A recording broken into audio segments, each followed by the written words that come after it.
Hello everyone.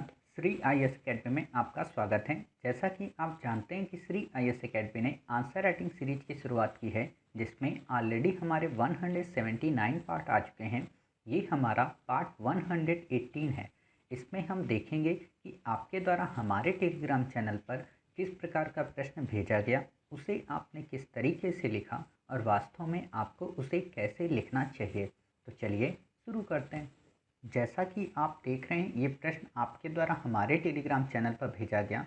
तो सबसे पहले हम आपके इस प्रश्न को पढ़ेंगे, फिर आपके उत्तर को पढ़ेंगे और देखेंगे कि वास्तव में आपने इसे कैसे लिखा है और आपको इसे कैसे लिखना चाहिए।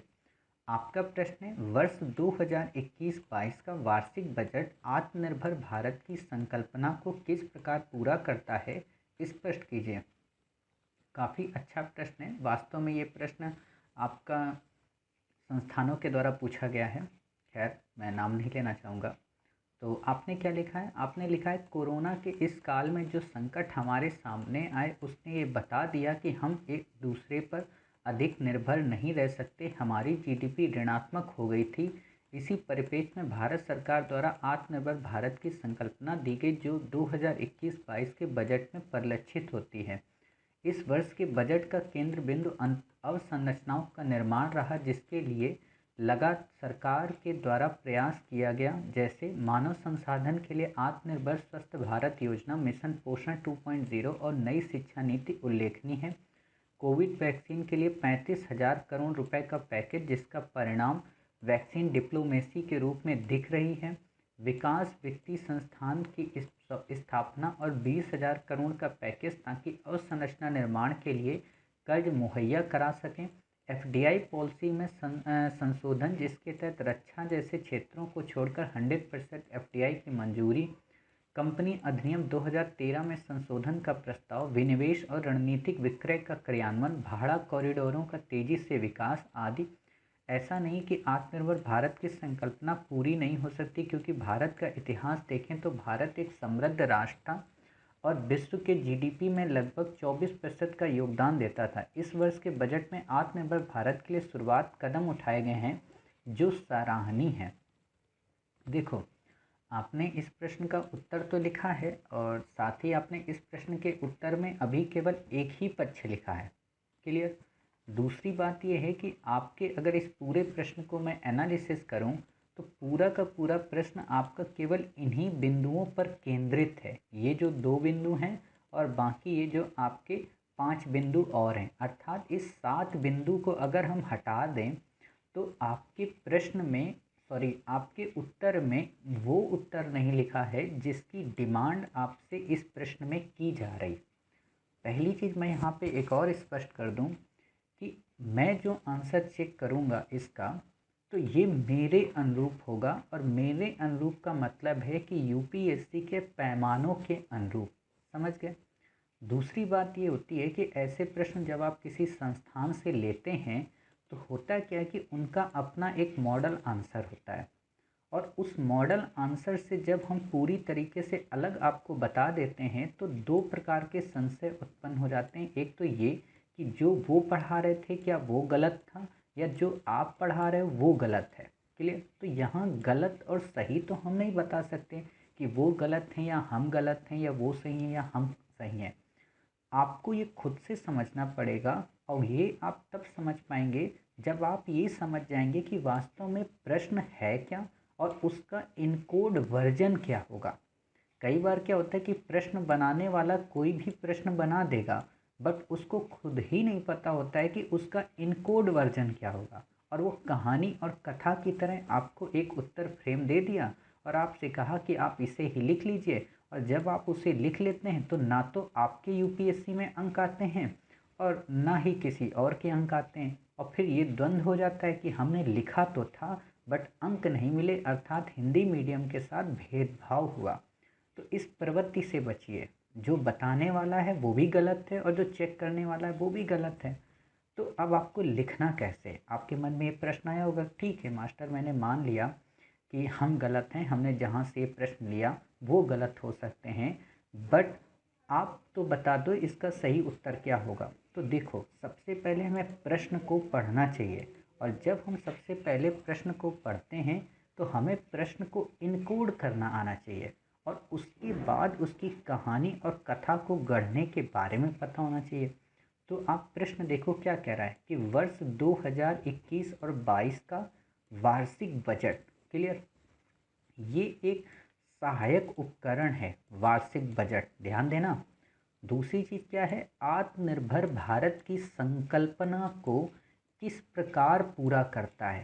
कहने का क्या मतलब है कि आत्मनिर्भर भारत एक काफ़ी बड़ी संकल्पना है, समझना। उस संकल्पना के अंतर्गत कई सारे प्रोविजंस हैं। उन प्रोविजंस में से बजट भी अपना एक रोल प्ले करता है। अर्थात ज़रूरी नहीं है कि आत्मनिर्भर भारत जो योजना है या आत्मनिर्भर भारत की जो संकल्पना है उसमें बजट सर्वे सर्वा है, बल्कि उसमें एक सहायक उपकरण है। तो फिर बाकी उपकरण आत्मनिर्भर भारत के क्या हैं? अब प्रश्न ये उठता है। और अगर आपको वो बाकी उपकरण पता है, मतलब आत्मनिर्भर भारत स्कीम्स के वो 5 पिलर्स अगर आपको पता हैं, तो आप अपने इस प्रश्न के उत्तर को काफ़ी अच्छे तरीके से विश्लेषित कर सकते हैं। और जब आप अपने उत्तर को आत्मनिर्भर भारत के उन 5 पिलर के बेस पर गढ़ने का प्रयत्न करेंगे और वहाँ पे वार्षिक बजट को तुलनात्मक रूप से अध्ययन कर लेंगे, तो आपका उत्तर न केवल अंकदायी हो जाएगा बल्कि तथ्यात्मक के साथ साथ गहनता को भी लिए होगा, और जिसको पढ़कर एग्जामिनर का मन मस्तिष्क विभोर हो जाएगा। समझ गए? तो इससे आपको सादगीपूर्ण नहीं लिखना है। होता क्या है कि हम लोग बजट, आपने देखा कि वर्ड यहाँ पे दे दिया क्या, वार्षिक बजट, तो बजट को बेस बना के आत्मनिर्भर भारत को लिख दो। जबकि यहाँ समझना ये चाहिए कि आत्मनिर्भर भारत में बजट का रोल क्या है, ये पूछा है आपसे, और दिया क्या है, किस प्रकार पूरा करता है। मतलब ज़रूरी नहीं है कि पूरा ही कर रहा हो। कहने का मतलब इसमें कुछ निगेटिव इम्पैक्ट भी होंगे, कुछ नकारात्मक प्रोविजंस भी होंगे, तो आपको उन निगेटिव इम्पैक्ट को भी बताना है। जैसे न्यू एजुकेशन पॉलिसी की हमने बात तो की, हमने मिशन पोषण 2.0 की बात तो की, बट क्या मिशन 1.0 या मिशन पोषण कितना सक्सेस हो पाया, इसकी हम बात क्यों नहीं कर रहे। स्वस्थ भारत योजना में हम आयुष्मान भारत स्कीम की बात तो करते हैं, बट आयुष्मान भारत स्कीम किस हिसाब से आत्मनिर्भर भारत की संकल्पना को प्रमोट करती है। हम कोविड वैक्सीन की तो बात करते हैं, बट क्या कोविड वैक्सीन को लेकर हम उतने एक्टिव हो पाए, क्या हमारा रोल उतना क्विक एंड फास्ट का हो पाया, और नहीं हो पाया, इसीलिए हमारे यहाँ कोरोना की सेकेंड वेव्स आ चुकी है। समझ गए? ऐसे जब आप विश्लेषण करके ऐसे उत्तर लिखते हो ना, तो आपका उत्तर अंकदायी हो जाता है। और एक बात मैं आप लोगों को और बता दूं, हालांकि मैं हर उत्तर में आप लोगों को बताता हूं कि यूपीएससी में कभी भी आपसे वो ये नहीं कहते कि आप हमें तथ्यों की भरमार दे दो कि कितने हज़ार करोड़ का पैकेज कहाँ पे दिया गया, कितने हज़ार करोड़ का पैकेज कहाँ नहीं दिया गया। समझ गए? इससे क्या होता है कि देखो, इस बजट को तो इकोनॉमिक ऑप्शनल वाले भी पढ़ेंगे, इस बजट को आप जीएस वाले भी पढ़ोगे, तो जीएस का उत्तर समझ के लिखो ना कि इसमें हमें ज़्यादा तथ्यात्मक नहीं होना है। आपको ऐसे लिख देना चाहिए इस लाइन्स को कि विकास वित्तीय संस्थाओं की स्थापना करने की बात की गई, तथा साथ ही कई हज़ार करोड़ रुपए का पैकेज इनके अवसंरचना निर्माण के लिए भी प्रेरित किया गया या प्रोत्साहित किया गया। ऐसे आप बताओ। अब यहाँ ना लिखो कि 20,000 था कि 21,000 था कि 19,000 था कि 18,000 था। जब आप ऐसे तथ्य लिख देते हो ना 18 या 20, तो इसमें कन्फ्यूजन हो जाता है। और आप एक चीज़ ये सोच कर चलिए कि आपको एग्ज़ाम हॉल में कितने क्वेश्चन लिखने हैं, 20 क्वेश्चन लिखने हैं, और जो इकोनॉमी आपका आता है उसमें इंटरनल सिक्योरिटी और साइंस टेक भी आता है। तो उस पेपर में ऑलरेडी इतनी तथ्यात्मक चीज़ें हो जाती हैं कि अगर आप इसका तथ्य याद करोगे तो वो वाली भूल जाओगे। समझ गए? तो हर चीज़ का कॉन्सेप्ट समझा करो। यूपीएससी ने आपको कहाँ पे तथ्य बनाने की बात की है और कहाँ पे आपको विश्लेषण की बात की है। समझ गए? इतनी सारी बातें आप समझ गए। अब हम आपको बताते हैं इसको लिखना कैसे चाहिए। तो देखो, आप सबसे पहले क्या करें, आपके पॉइंट बने रहेंगे, मैं इन पॉइंट को इरेज नहीं कर रहा हूँ, मैं बस यहाँ पे ऊपर सुधारने की कोशिश कर रहा हूँ। आप क्या करें कि आत्मनिर्भर भारत स्कीम्स या आत्मनिर्भर भारत की संकल्पना को लेकर 5 आधार मुख्यता हैं। अब वो 5 पिलर आप बता दो कि 5 पिलर किस चीज़ के रिफॉर्म के हैं। पहला जैसे है इकोनॉमी का, दूसरा है इंफ्रास्ट्रक्चर का, तीसरा है सिस्टम का, चौथा है डेमोग्राफी का, पांचवा है डिमांड का। क्लियर। तो अब आप देखो इन 5 पिलर पे बजट क्या कर रहा है। क्या बजट लोगों की डिमांड को बढ़ा रहा है? क्या बजट इकोनॉमी को बूस्ट कर रहा है? क्या बजट इंफ्रास्ट्रक्चर की बात कर रहा है? क्या बजट सिस्टम की बात कर रहा है, मतलब टेक्नोलॉजी में कितना इन्वेस्ट कर रहा है? क्या बजट डेमोग्राफी अर्थात जो युवा हैं उनके लिए कोई प्लान कर रहा है? और अब आप इसी 5 पिलर के बेस पर अपनी पूरी कहानी गढ़ दो।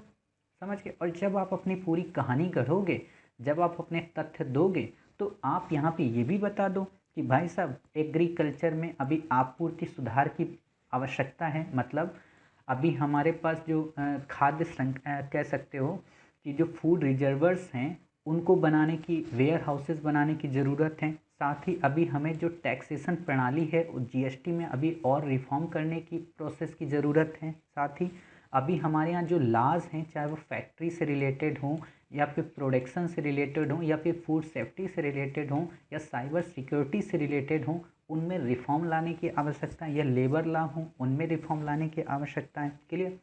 हमारे यहाँ की जो मानव संसाधन है जिसको हम डेमोग्राफी बोलते हैं, उस डेमोग्राफी को स्किल प्रोवाइड कराने की आवश्यकता है। हालांकि भारत सरकार ने स्किल डेवलपमेंट स्कीम्स को लॉन्च कर ही दिया है ऑलरेडी, कई सारे रीजन्स में अलग अलग टाइप से। समझ गए। फिर आपको ये बता देना है कि किस प्रकार बैंकों के द्वारा हमें वित्तीय प्रणाली को स्ट्रॉन्ग करने की आवश्यकता है। अब इतनी बातों को जब आपने बता दिया, तो आप बताओ कि अगर उपयुक्त इन सभी समस्याओं का समाधान कर लिया जाए तो इस वार्षिक बजट में किए गए उन वित्तीय प्रावधानों से न केवल आत्मनिर्भर भारत की संकल्पना मजबूत होगी, बल्कि भावी भविष्य के निर्माण के लिए अर्थात आज़ादी की 75वीं वर्षगांठ के लिए, साथ ही किसानों की इनकम को दुगनी करने के लिए एक नए संकल्प को सार्थकता भी प्रदान करेगी। समझ गए। ऐसे आपका जब उत्तर होगा तो इससे एग्जामिनर को लगेगा अच्छा इस एस्पायरेंट्स को आत्मनिर्भर भारत की संकल्पना का बेस पता है, उसका कॉन्सेप्ट पता है और उस कॉन्सेप्ट के बेस पे कहानी गढ़ने को पता है। अब आप सोचो, आपने यहाँ पे 5 पॉइंट डाले, ठीक है, इकोनॉमी का डाला, डेमोग्राफी का डाला। अब आप यहाँ पे देख लो कि क्या हमने उनसे रिलेटेड यहाँ पे बातें की। समझ गए।